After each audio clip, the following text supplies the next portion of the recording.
Hi, everyone, and welcome to MedEdge. I'm Marcus Grimm. Quick reminder, MedEdge is brought to you by Metrics. Metrics is the premier engagement platform for medical students, residents, faculty, and administrators in both UME, GME, veterinarian, and other allied health as well. We are joined today by an incredible guest. I am so excited to welcome her back to the program.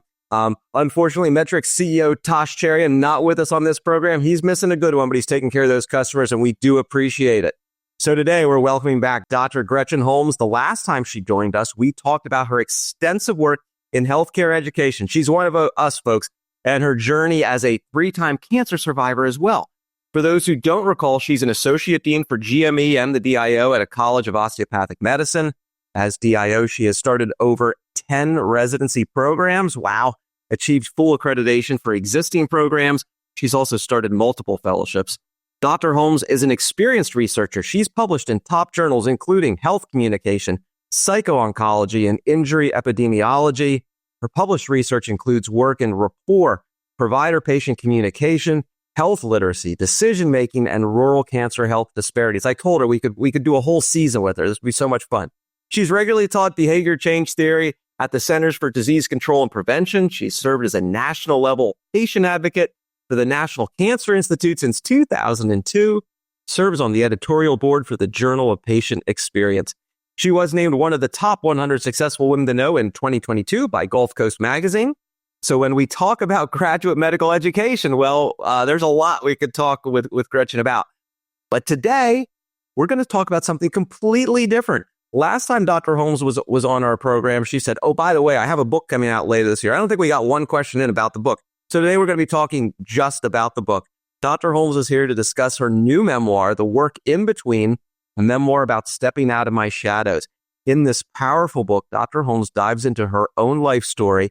She's going to talk about how she confronted some of those challenges we've already alluded to, cancer, diabetes, and family trauma, and ultimately how she transformed her inner life to change her outer reality. This is going to be a fun one, folks. We get to talk to so many medical education leaders about their work in medical education.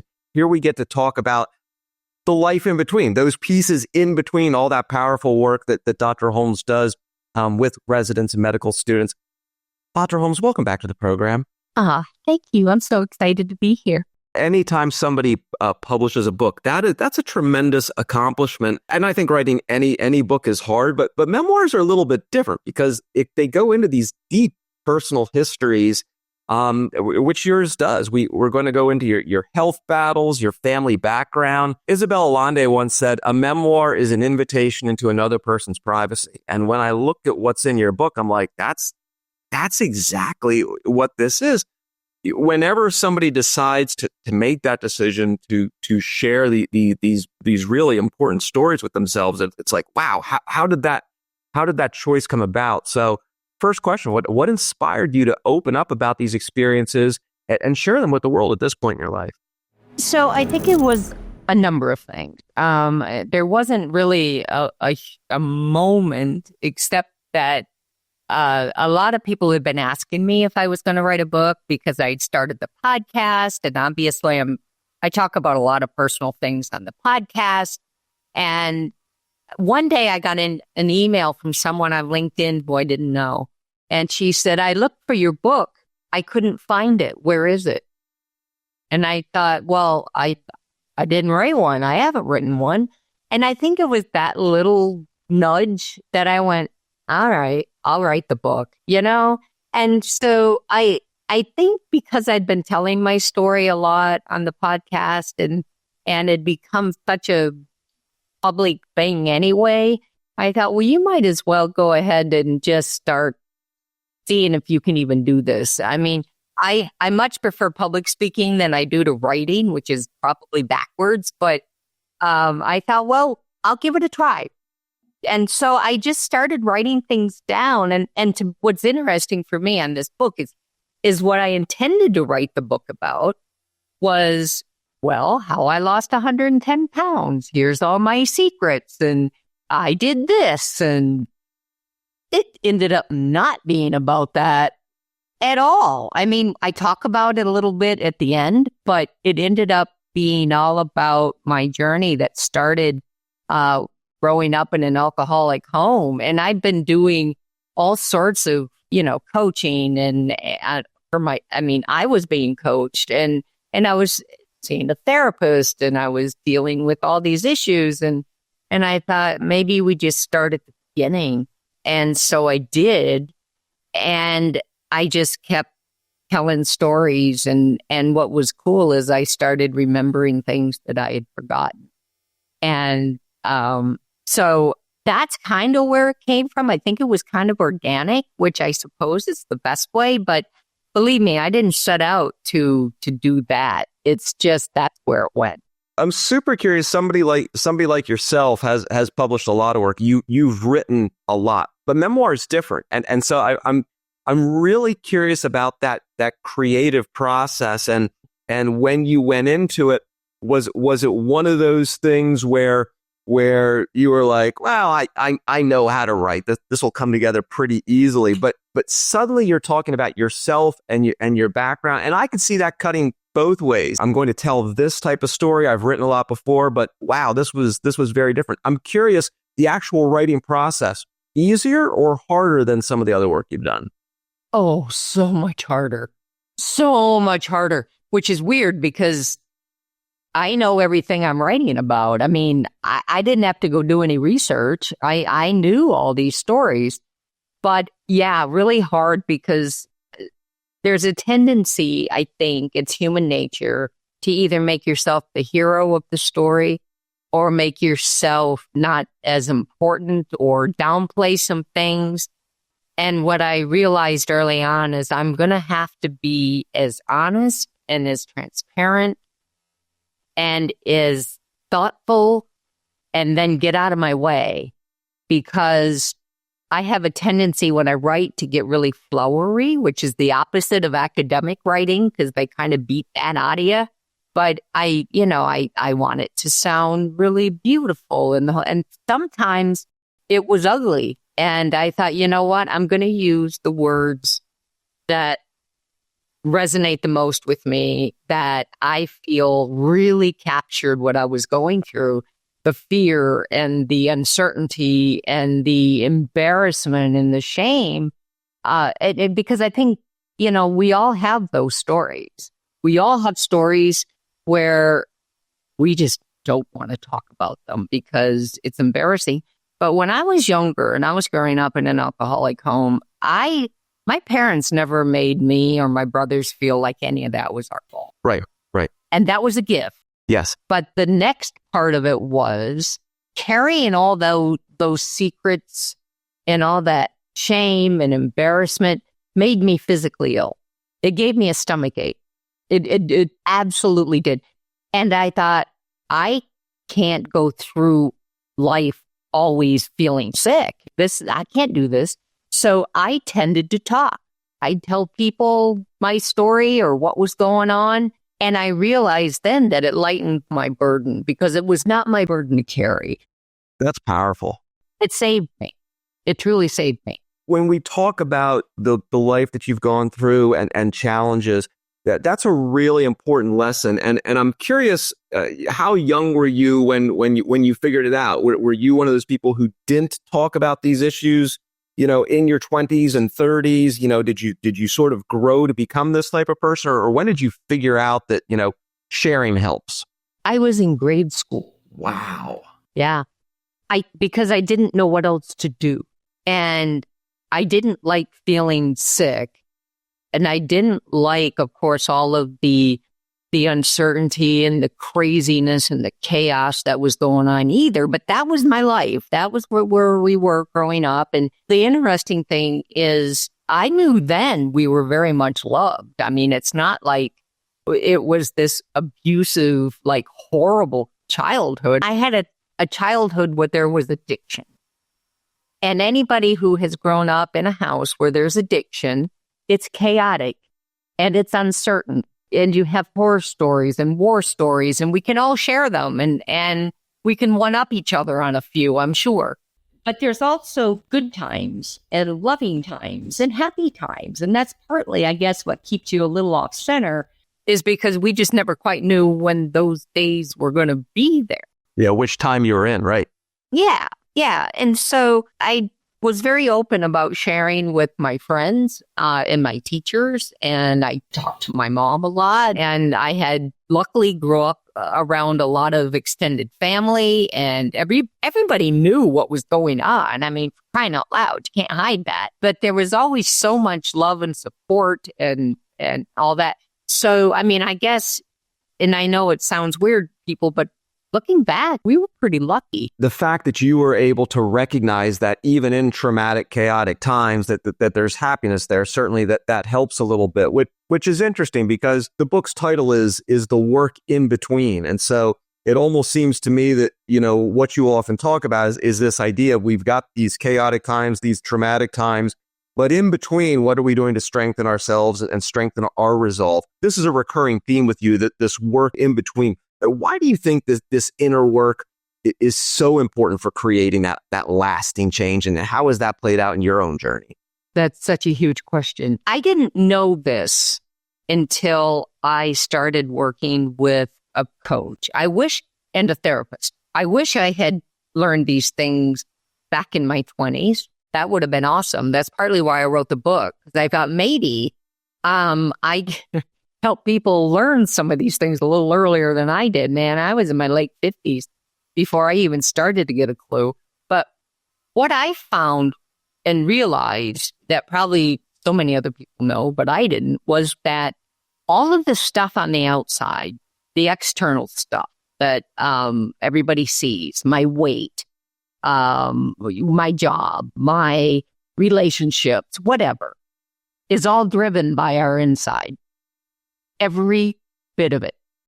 So I realized in retrospect that I had spent my entire life, and we're talking 50 plus years, trying to lose weight because I had learned those self-soothing behaviors around food when I was growing up, of course, because you can't stay sad, mad, angry, uncertain, scared forever. You got to make yourself feel better. That's how I made myself feel better. And in fact, I got to tell you, last weekend, I was watching a podcast. It was Rob Lowe's Literally. And I'd never seen it before. And Keith Urban was on it. And he said, he was talking about growing up in a dysfunctional home. And he said, we learn all these coping strategies in the dysfunction where we grow up. And within that dysfunction, those coping strategies work really well. But when we go out into the world, those coping strategies don't work very well sometimes. And I'm like, so I was 62 when I found that out. And I thought, that's brilliant. I wish I had known that before I wrote my book, because I'd thrown that in there. But that's the whole thing. I had those coping strategies as a kid, and then I kept using them as an adult. And what happened was, I had to go back and look at why I was self-soothing with food in the first place before I was ever going to be able to be healthy, because I'd lost and gained hundreds of pounds. I wanted to ask you about your weight journey. It seems like if there was a pivotal moment there, it was the diagnosis with I'm assuming type 2 diabetes. That becomes a big moment for you. But it sounds like what you're sharing with us is there were actually many times during the past 20, 30 years that you were aware that weight was an issue or self-soothing was an issue. Yeah, just walk us through, your journey in terms of, how you approached, weight gain, weight loss over the past 20, 30 years. Well, I did it over the last, let's say, I don't know, because I was overweight as a kid. So I've always been, overweight or obese or morbidly obese. And I knew I was different. I had always been made fun of. That went on into way, way, way late into adulthood because, we have all sorts of afflictions. We have all sorts of problems. We all can have different addictions. Being overweight or obese is one that everybody knows at all times. And it's not like, you can have an alcohol problem or a drug problem or a gambling addiction or whatever. And when you walk out the door, nobody necessarily knows that. But if you have a weight problem, everybody knows that. And people feel very compelled to share with you that they know it and you should do something about it. It's not an easy world to live in when you carry that so visibly. And so I've always known. And so periodically I would try to lose weight because obviously that was the problem, right? I was overweight. And so I would do what everybody does. I would put myself on a really strict diet. I would start going to the gym, which I hated because nobody wanted me there. It's not the most welcoming place for people who aren't already fit. And I always thought, and I write it in the book, if it really was about health, that when I walked in that door, they should have thrown me a parade, handed me balloons. That is not the welcome we often got. So I'm like, maybe it's not so much. But anyway, so I just, over the years, I'd go from, I can do this, I feel really good, and I have hope, and then a week later, 6 months later, whatever, maybe I've lost 50 pounds. All of a sudden, I'm like, I can't do this. I can't do this. Hopeless. I'm always going to have this. Then I beat myself up, badly, by the way, about how weak I was, how stupid I was, how I have the willpower, all those things. And then you combine that on top of all the messaging we're getting anyway from other people saying how worthless we are. And it's not a wonder that I didn't really make it stick. But I was just focusing on the outside. I hadn't changed anything on the inside. Nothing. How I talked to myself, how I felt about myself, what was causing it in the first place. Didn't go back, didn't think. And neither did physicians, by the way. I'd been overweight my whole life, and not one single physician ever said, do you have any idea why you eat so much? They're looking at all the external factors. Yeah, because it's easy. So what was the changing point? So, I had been watching my younger brother, Eric, who had been struggling with diabetes for over 10 years. And he had already lost a leg to diabetes, and he was already on dialysis. This is my baby brother, who was my hero. And the day he was diagnosed, my doctor sat me down and he said, young lady, we have to have the talk. And I'd been pre-diabetic for probably 5 years. So you'd have thought maybe I would have wanted to do something then, but I didn't. He said, we've got to do something about your weight. How can I help you? And he was a phenomenal physician, just a dear friend now. I was stunned. And it hit me so hard. I just sat there and I said, you know what? I know what to do. I got this. And so I was driving home and I was in tears. I was devastated because it occurred to me that watching what my brother was experiencing was my future. Right. Because anybody diagnosed diabetic, that is their future. And then it dawned on me, except you still have time. Because 3 months earlier, I was not diabetic. I was just diabetic today. And it wasn't uncontrolled like an A1C that was going to put me in the hospital. It was high enough, trust me, but it was not like a super high number. It's a fascinating disease. And one of my favorite lines about it is the long-term complications of well-controlled diabetes are nothing. So if you can get it under control, you're absolutely right. You can stave off that very scary future.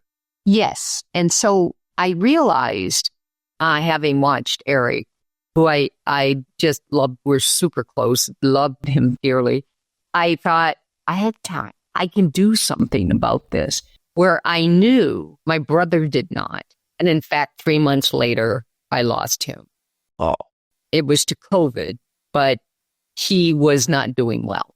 And we knew he was living on borrowed time. But almost simultaneously, as I'm driving home, I get this, I described it as a vibration almost, this kind of warm vibration. And I immediately went from you have time to gratitude. That's huge. That was powerful because in the past, when I was trying to address my weight and all those issues, I did it from a place of anger and self-pity and punishment and all the negative emotions. And who would be surprised to find out it didn't work? Right. right? I mean, because it didn't, because I was angry and I was feeling sorry for myself and I was miserable and I was, if I was mad and I had to eat healthy, by God, everybody else was going to be miserable too. And I did a great job of making everybody else miserable too, by the way.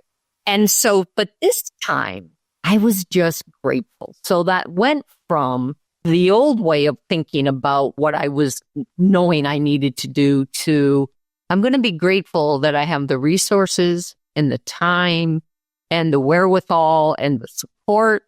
And every time I eat something that is nourishing to me, I'm going to do it because I love myself enough to do that. And that was February 2021. And I have never shifted that mindset since. Wow.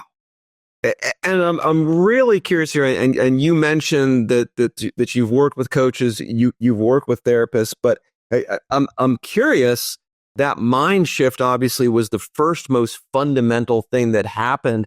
But what came next? Did you realize you wanted a coach throughout this process? Or it was, obviously you're a career learner. So was it internal study? It's obvious to me that the switch went off and you said, I need to do something different. But now we move into this how. So what were some of those first crucial steps to what the new outlook would be? For me, it was really approaching it from a place, a very positive place. And so I was just eating correctly. I joined Weight Watchers that night and I started eating healthfully. And then about 6 months later, I happened to see a post on LinkedIn by a transformational coach, which I did not know what that was. It caught my attention. And so I commented something brilliant like, what is a transformational coach? I've never heard of you. What is this? And she said, well, we can chat for a few minutes. So we did. And I connected with Marcy. And what really connected me with her was she had a very strong background in grief. And I had lost Eric in May, and I was struggling. I was having a very tough time, as I knew I would. And so that's kind of how I found her, or she found me.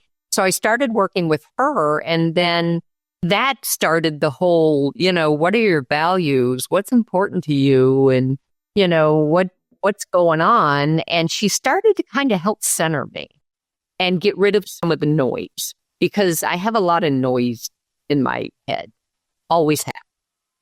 And it's hard to sort it through. And I've come to believe I don't know that we're supposed to do all of this by ourselves. I think there are things we can do alone. I think there are things we can do with our partners and our families and our friends. And there are things that we need to do with professionals who know what they're doing to help guide us through, not necessarily forever, but at different times. And that's what I found. So I started working with her and I started learning some things. She was asking me questions that I'm like, what in the world does that have to do with anything? Right. But she had her methods and boy, she started helping me really focus and identify things that were important to me. And then I realized at one point, everybody kept asking me if I was okay. You doing all right? You're really close to your brother. I'm like, I'm fine. I'm really self-aware. I know if I need help. And I found myself snapping at people at work and being really angry about things. And I reached out to a behavioral health faculty member and I said, I need help now. Can you help me? And she gave me the name of a therapist and I went and talked to her. And I went to talk to her about grief initially, but then we got into everything else too. And of course, within, 32 seconds, I was sobbing uncontrollably, but she helped me a lot. And I went back and started healing some things. And one of the things she said, it was funny because, when you first meet a therapist, you give them the Cliff's version of your life. Like, why are you here? And I'm like, well, okay. So I grew up in an alcoholic home, and then I had this going on, and now I'm a 3-time cancer survivor, and I've lost a whole bunch of weight. By then, I'd lost all my weight, And my brother just died, and my mom and dad and brother are all gone too. And so today I'm here, and she just looked at me and she said, "Where did you get all your strength?" And I was dumbfounded because I said, "I don't know." I didn't know not to move forward or not to keep moving was an option. It's fascinating to me as you're sharing here. The Hollywood version of this story is this all happens on the drive home. You say, okay, I'm going to do something different. But now you're sharing with us help from at least two important people. And I'm sure that there was a village beyond them. And I'm curious, even when you had that big moment on the way home, was that a one-time shift for you, or did through the subsequent months and years, did you find yourself slipping back a little bit and saying, no, I gotta keep my foot on the gas with this? Remarkably, it was a one-time shift. I've never gone back. I have moments where I overeat and I kind of lose focus a little bit. But the shift I made was I learned how to love myself and to go back and appreciate who I was as a little girl, and to tell myself that, you have a purpose and a reason for being here, and you are worthy and you are loved, and all of those things. Because once you start figuring those pieces out, you don't need to eat like I used to eat, right? So when I started healing those places of hurt and pain and uncertainty and shame and embarrassment and all that kind of stuff, as they started letting that go or reframing it maybe in ways that were healthier, I found that I didn't need to overeat anymore, because I wasn't trying to fill a void with something. I wasn't trying to make myself feel better because I felt better. I feel good. I like who I am. In fact, I really like who I am. The reason I call all this stuff the work in between is actually quite simple, though it has grown significantly in meaning, was because when you lose weight, everybody notices.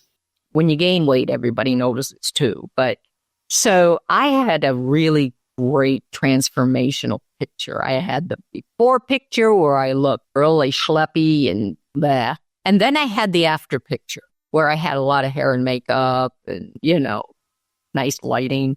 But the transformation is extraordinary, right? You look at the before picture, you look at that, you go, wow. But that's where we tend to stop the conversation. We don't have the conversation. All right, what did it take to get from that person to this person? It wasn't like on The Biggest Loser. It's not like what they did, where you go in and have work done on your face or whatever. It was because of all the internal work I did that the external looked like that. And that's why I have the podcast, is because, man, anything you want to change externally starts internally. And that became such a much bigger mantra for me, is like, if I'm doing something that I'm going, hey, wait a minute, that's not healthy. Instead of looking at the behavior, I started looking at what's going on. It's not new to do that, but it was new for me and it made perfect sense. It's huge. And so now it's harder because now I don't get to be in denial. I don't get to pretend that, no, it's really, I'm having my third piece of cake because it is so delicious. Nobody needs 3 pieces of cake. And now I have to ask myself, why are you eating 3 pieces of cake? And I'm like, dang, I can't even enjoy a binge. What is this? So it's not easier, but it's healthier. Somebody like yourself puts a lot of challenge on somebody like myself who hosts a program like this, because there are so many large themes in your life that we could talk about. And I know the last time I spoke with you, I personally felt a little bit embarrassed at the end, because I thought to myself, 3-time cancer survivor, and I don't even know that we discussed cancer at all on that show. I want to ask you now, we're talking so much about your internal journey and your struggles with weight loss. When you think back on it, that there's so many assumptions I could make. 3-time cancer survivor, that made her tougher, that made her stronger, able to face this type of stuff. I could also say 3-time cancer survivor. That means she dealt with the fear and trauma of cancer 3 times, and that pushes you down. I need to ask the question I didn't ask last time. Where does being a 3-time cancer survivor fit into all this? Did it help your journey or did it hinder your journey? That's a good question. I don't know because, the first time I had cancer, it was thyroid cancer, and it was disruptive in that, frankly, the irony is this. I had lost 100 pounds, really, just eating healthy, going to a program, and I was feeling good, looking good, and I found a lump at the base of my neck. And I was in New York, and I was going to NYU, and they looked at it and they said, "Oh, I think you should eat more salt." And I'm like, well, I can't really breathe very well. And I'm starting to gain all this weight back really fast. And so I don't know. I think there's more to it. So I go to another doctor and she says, yeah, you have something there. There's a mass, but I'm a doctor and it's my job to decide if you're sick or not. And you're not. So we'll just watch it. I'm like, no, I don't think so because I can't hardly swallow. And now my joints are starting to hurt. And so I went to a third doctor and he went, oh, we're going to biopsy that right now. And then they went and got this great big huge long needle that they stuck in my neck and told me not to swallow. And they couldn't tell if it was thyroid cancer or not. It was just, they weren't quite sure, but they had to take it out because I couldn't breathe. They took the tumor and then part of my thyroid, and then they sent it off for slow growth. I find out 6 weeks later that, yep, it's cancer. And what do you want to do? Nobody could decide what I should do. I should have had the normal treatment. They said, you can wait. It's no big deal. 5 years later, I had been having all these blood tests and everything's fine. Everything's good. I moved to Lexington to start my PhD program. And I woke up one morning and a voice in my head said, you need to get to the doctor. And I thought, why? I don't have any symptoms. I'm tired, but I'm a PhD student, so I expect that's why I'm tired. And I go, and there's only one thyroid cancer doctor really to go to, and I thought, oh, Lord. But he ended up being like one of the leading clinicians in thyroid cancer research, had been trained at NIH. And he shuts me down, scans me, and I'm now stage 4. Wow. Because it had metastasized to my lungs. And all of a sudden, no symptoms, none whatsoever. And I always joked when I gained, of course, all my weight back. And when I was doing stand-up comedy at some point, I said, yeah, I got the only cancer that makes you fat, which was true. I mean, most of the time, you lose weight. I didn't, gained it all back. So, that was scary. I didn't tell my family I was stage 4. I don't know if it's because I thought I wasn't going to die, even though I could have. But, growing up, I realized I didn't want to burden them because I grew up not wanting to burden them. My dad was the drinker. My older brother had health issues. My younger brother had been hit by a car when he was 8. And I was the middle girl. I had nothing wrong. I just was sad all the time. And so I never wanted to add to my mom or my family's burden, right? And so I didn't tell them. And that was stupid because when you're stage 4, you probably ought to get some support from everybody. And I was shocked that they didn't know because my mother could always look at me and go, what's wrong? What are you holding back? So, I got through all of that. I told them afterwards, they were angry. And rightly so. So I promised them that I would never do that to them again, hoping I wouldn't have cancer again. I was fine for 20 years. And then I had another episode with endometrial cancer, which all sorts of ridiculous medical situations that should have never happened. And the first person I called was after I told my husband was my brother, because mom had already passed. And I said, I want you to know I have endometrial cancer. I'm stage 1. I'm fine. I don't think we'll have to do anything else with it. By this time, you kind of know the drill, even though it was a different cancer. But the fact is that it kind of became a fabric of my life. And I think I felt more brave talking about being a cancer survivor than I probably really felt. So I became part of my narrative.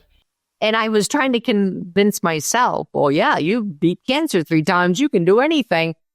All the while, I'm not really necessarily owning all of that like I should.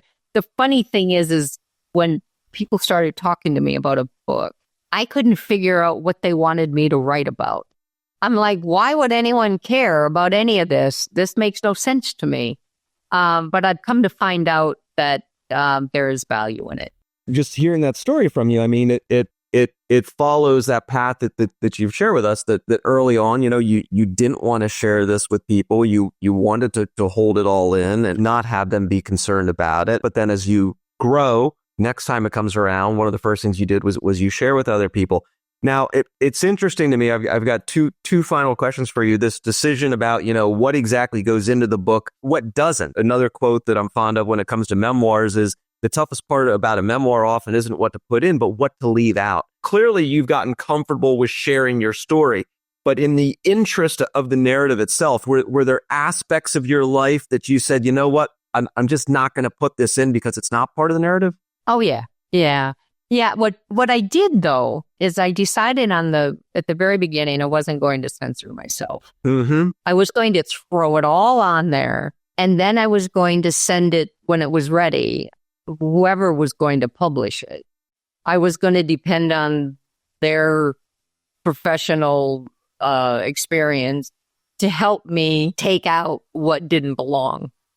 And that's really kind of what happened. Now, are there pieces of my life that I went, that's not going anywhere in there? Yes, of course. Partly because there's still stuff I haven't really addressed. And secondly, it didn't fit. I don't like stuff thrown in books or movies or anything else that are just gratuitous for purposes of like shock value or whatever. And so it became very clear to me as I was writing this, the types of stories I was going to tell. I sent my manuscript to the Page and Podium, who ended up publishing this. And I was really nervous about them reading it and going, what if it's all horrible? And because now they've rejected your life.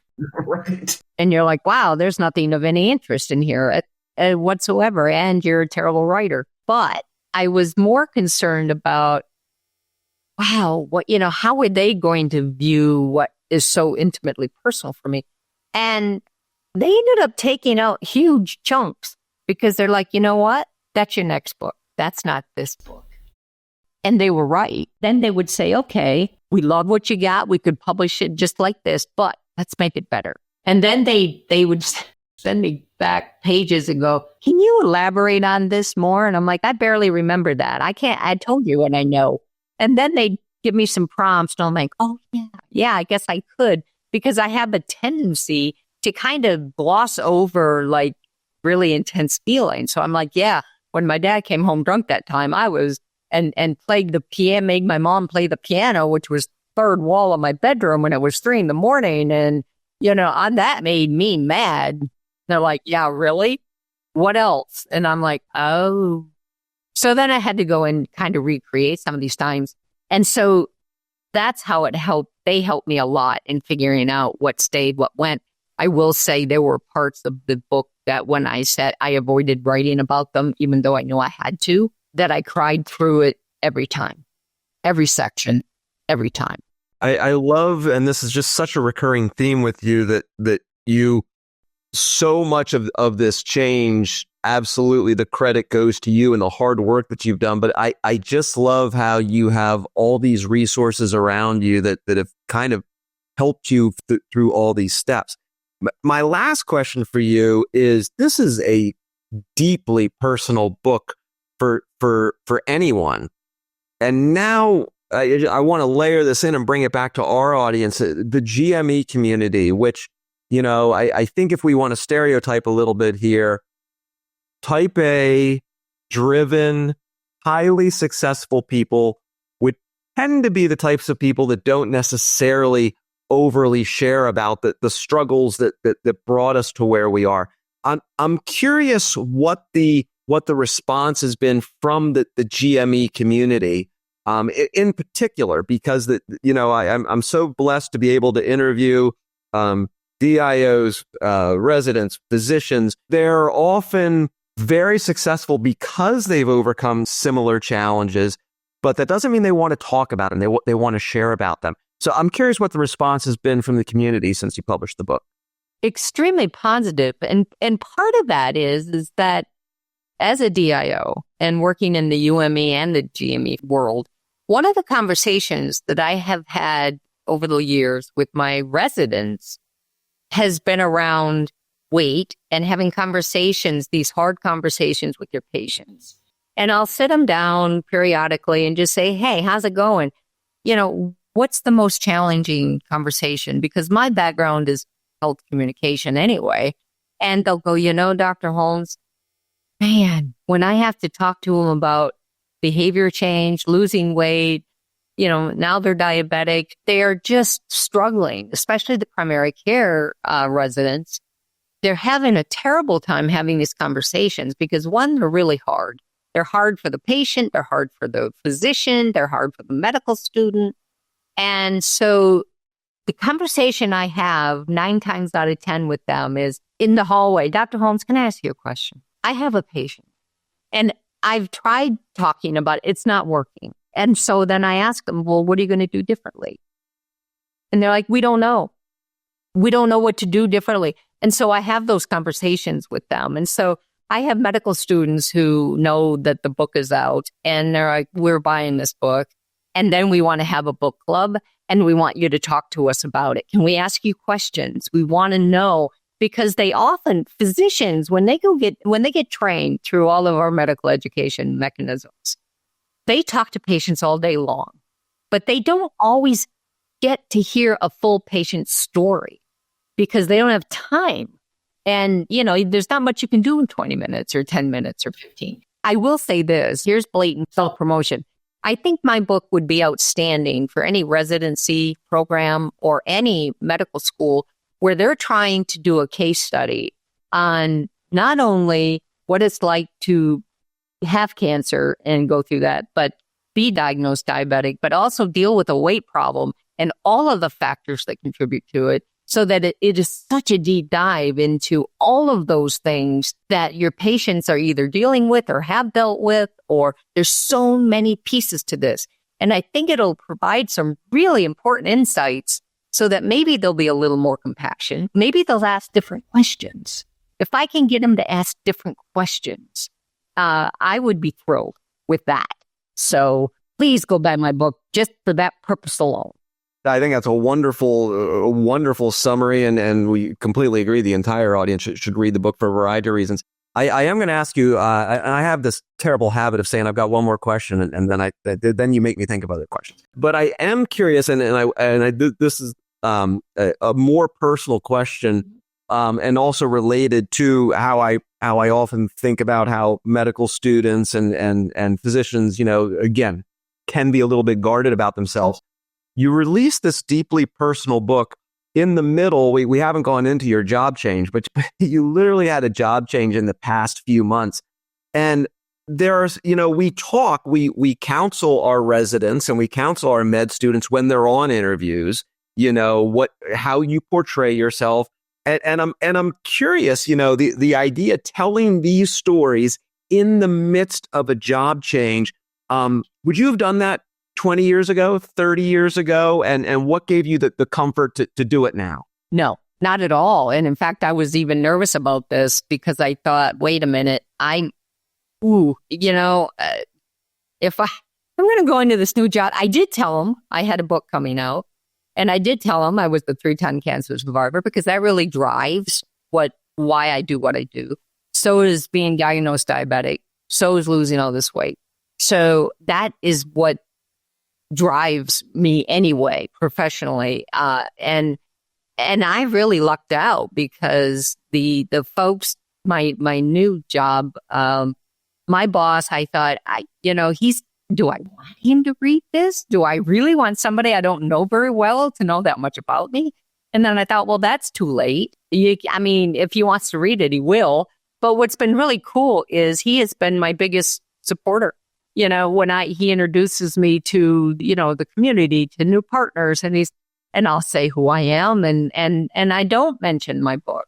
I don't mention all those other things. He does. And she published a book, and it's just amazing. And so it's really been very, very well received. But I will say that, number one, if people decide to use my book, I'm happy to do a 1-hour Q&A with folks via Zoom for classes or residency programs or guest lectures or whatever. But there is real freedom, by the way, in saying, you know what? This is me. This is all of me. This isn't just the surfacey me. This isn't me with a PhD and doing all this stuff and all my research and all my wonderful little accolades. This is the good, the bad, and the ugly. This is me as a human. And I truly believe we grow from each other when we connect with our stories, and we really connect when we show our vulnerability. And vulnerability is strength. Anybody who doesn't think vulnerability is strength is missing out, because this has not only been a healing process for me, it has been an opportunity for me to connect with people in ways I would have never in a million years thought I could. I get letters, I get emails, people come in to talk to me. I would have hated to find out that I missed out on all of that. And the same is true. You can be human with people. You don't have to just show the social media glossed over, everything is grand, Christmas newsletters part of yourself. Life is so much more rich when you let people in and know a little bit more about you. That's outstanding. I could not have said it better myself. For the MedEdge audience, you can pick up this book where I believe wherever books are sold. I saw it on Amazon. It's 5-star reviews across the board. There it is right there. The Work in Between, a memoir about stepping out of my shadows. Dr. Gretchen Holmes, you can also find her. She's very prolific on LinkedIn. She's got a podcast as well. Check out the book, read the book. And folks, I don't know if you heard that little plug, but she's a tremendous fan of the GME community. So you want to talk about the book? I'm sure she would love to talk to you about that as well. Gretchen, I apologize. I'm going to ask one more question, but you scare me. You've got so much going on, but I do have a question here. Any other projects going on? We've got a book release. We've got your podcast, and we've got your very active LinkedIn feed. Anything else we should be aware of here over the next 6 months? No. That's all you're working on? Yeah, I might take a vacation. I mean, that's kind of a neat idea. No, I really am focused on promoting the book and getting it out there. And, there'll be some book signings set up in different places and opportunities. I hope to go talk to different audiences about what this is talking about. And so I'm really excited. And I finally have learned to relax a little bit in that I am very open to what the universe has in store next. So I'm not going to limit myself. I think that is extremely well said. Thank you so much for joining us today. This has been so much fun. Thank you. Thank you so much. I love talking with you. It's great. Oh, we love having you here. To the audience, listen, transformation isn't always about those big dramatic changes. Dr. Holmes reminded us sometimes the most impactful work we do happens in those quiet in-between moments in life. It's a journey of courage, and it's one we can all undertake. Today's guest, I'm going to say the name of the book again, Dr. Gretchen Holmes. She's the author of The Work in Between, a memoir about stepping out of my shadows. You've been listening to MedEdge. MedEdge is brought to you by Medtrix. Medtrix, practice medicine, not software. For everyone on the MedEdge team, I'm Marcus Grimm.